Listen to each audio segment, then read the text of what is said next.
Good morning, everyone. Welcome back. Thank you for joining us. We're glad you're here. I'm Steve. And I'm Scott. Together, we're Backyard Music, the Science and Technology channel. Yeah, and today we are talking about an interesting topic that has to do with the ocean and volcanoes. So we kind of talked about volcanic detection, eruption detection, like last year, wasn't it, with Anchorage and Alaska, right? Yes. Yeah. Okay. A new seismic detection method reveals faint ground signals that precede volcanic eruptions, offering earlier and simpler warnings. Getting reliable eruption warnings to the right people fast enough to matter is still one of the hardest problems in hazard science. A new study in Nature Communications published on December 17, 2025, describes a deceptively simple idea from the Institut de Physique du Globe de Paris, and that's IPGP, and the GFZ Helmholtz Centre for Geosciences. Instead of relying on dense networks of instruments, their method called jerk, like the movie The Jerk, Jerk, can work with measurements from a single broadband seismometer. Would you like to know more? Okay, well, first thing I got to do a retraction because I was looking at the wrong notes. So, so now I'm looking at the right notes. So here we go. So my lead-in was a little off a little bit. So the key is sensitivity to motion so small that they sit far below what most people imagine as an earthquake. And that kind of happens around here, right? We have a lot of earthquakes. Microquakes. Yeah, just like less than 4.0. And unless you're sitting on top of them, most people don't even see them or hear them, feel them. The system watches for tiny shifts tied to magma pushing its way underground, and it does this continuously in real time. When the researchers ran the approach for 10 years as a volcanological observatory on La Réunion, it flagged 92% of the 24 eruptions recorded between 2014 and 2023. That's pretty good. Yeah. That's a pretty high number, with alerts arriving anywhere from minutes to 8 hours before magma reached the surface. Some alarms did not end in an eruption, yet 14% of warnings were still meaningful because they captured magma movement that stalled before the breaking through. With why that matters goes beyond this one volcano. Many dangerous volcanoes have limited monitoring, and even well-equipped sites can be overwhelmed by noisy signals that are hard to interpret quickly. And just that's an understatement. Just imagine if you, as a scientist, detect that there's going to be a huge eruption, and you put out the word through the news networks, and it doesn't happen. Disastrous, right? So you mean it doesn't happen, like it doesn't, the warning doesn't go out, you mean? No, warning goes out, but it doesn't happen. The event doesn't happen. It's disastrous. Yeah, the sky is falling, right? So this is interpret quickly is that's a nuanced statement there. Yeah. A tool that can extract useful early information from minimal hardware could widen access to eruption forecasting, especially where budgets, terrain, or infrastructure make large sensor networks unrealistic. Volcanoes often change their behavior before erupting. Seismic activity can shift, the ground can deform, and gas flow or gas composition can vary. The problem is not a lack of clues.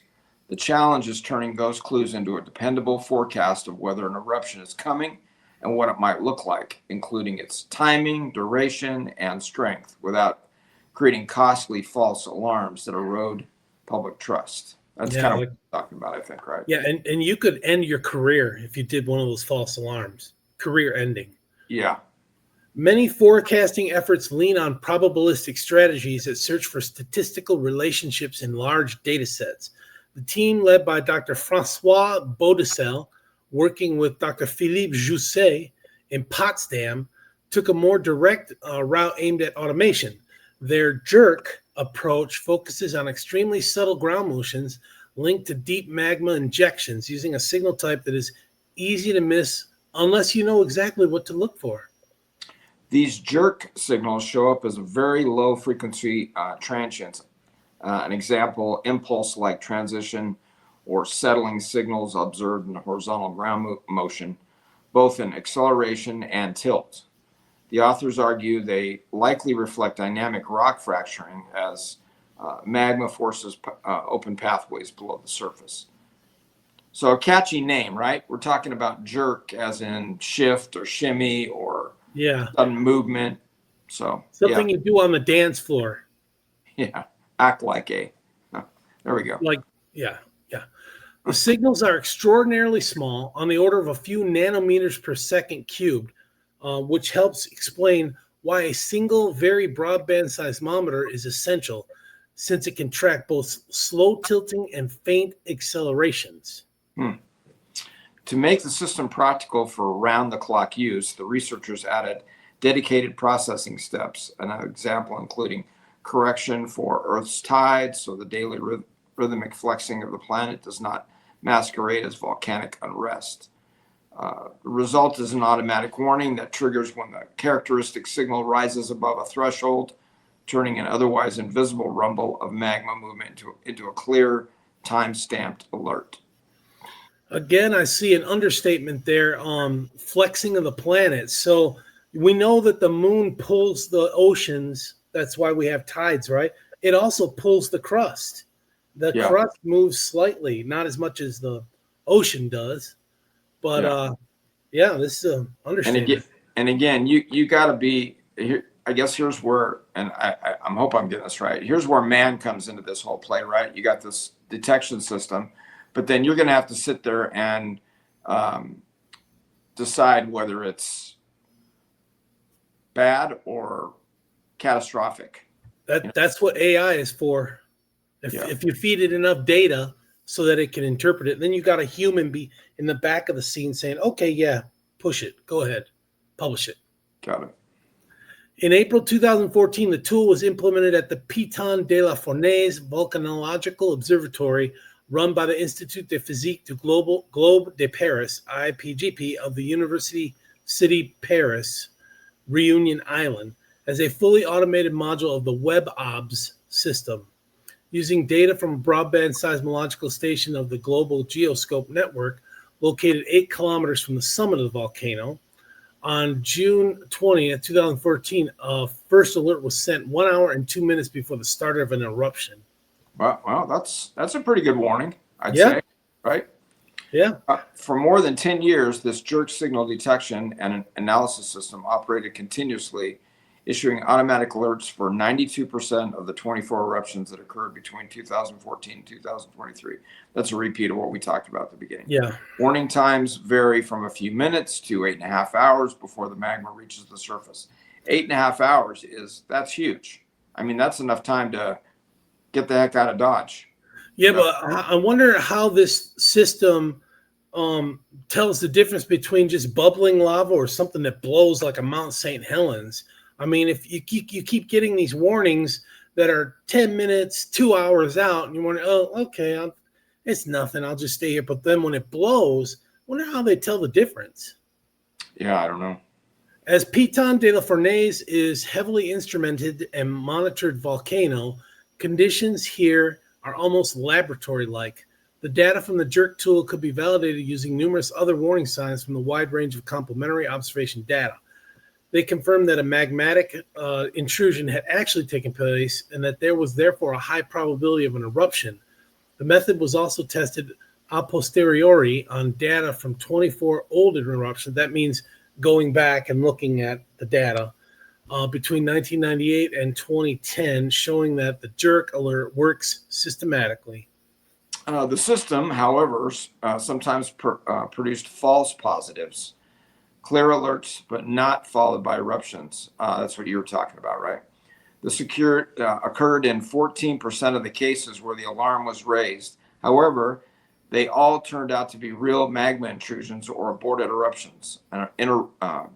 Interpretation consolidated by all the other observables, such as seismicity, deformation, and analysis of volcanic gases. So yeah, I'd say that number is on the low end. do we want to be notified about every volcano? I mean, if they could, yeah, like you were saying, if they could decide the eruption severity, that would be it, right? It's like the earthquake. At least it gives you information so that you can interpret it and say, I need to get out of Dodge. Yeah, exactly.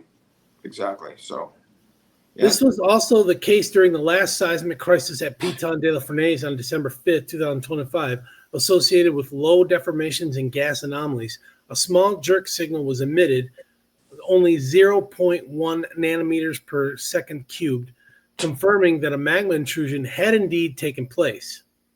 In principle, the researchers believe that following the more than 10-year real-time run and successful evaluation on La Reunion, the jerk tool could be used as a simple and effective method of early warning of volcanic eruptions on either volcanoes which are less well instrumented. So again, yeah, because these things can blow at any time, right? Although I don't know if they're monitoring all the volcanoes everywhere. You know, we got a fairly large volcano within 300 miles of here, and it's made some movement in the last couple of decades.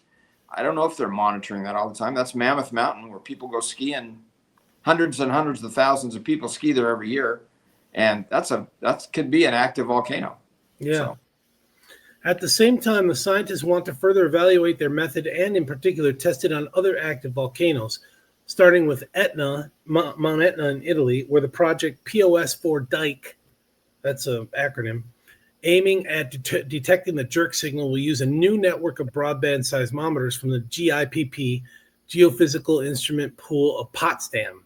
The deployment should begin this year, 2026, in collaboration with the INGV of Italy, and will be supported by the project SAFATOR, another acronym, which researches the use of optic fiber cables for earthquake and volcanic eruption early warning.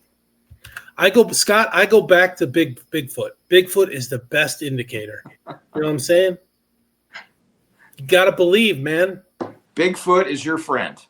Yeah, he's the eyes and ears out there for you. Just feed him. Give him some food and he'll do it. Yeah. Okay. Make your own judgment on the Bigfoot analogy. All right, folks. Thanks for joining us. We'll catch you this afternoon. See. Have a good morning. Take care. All right.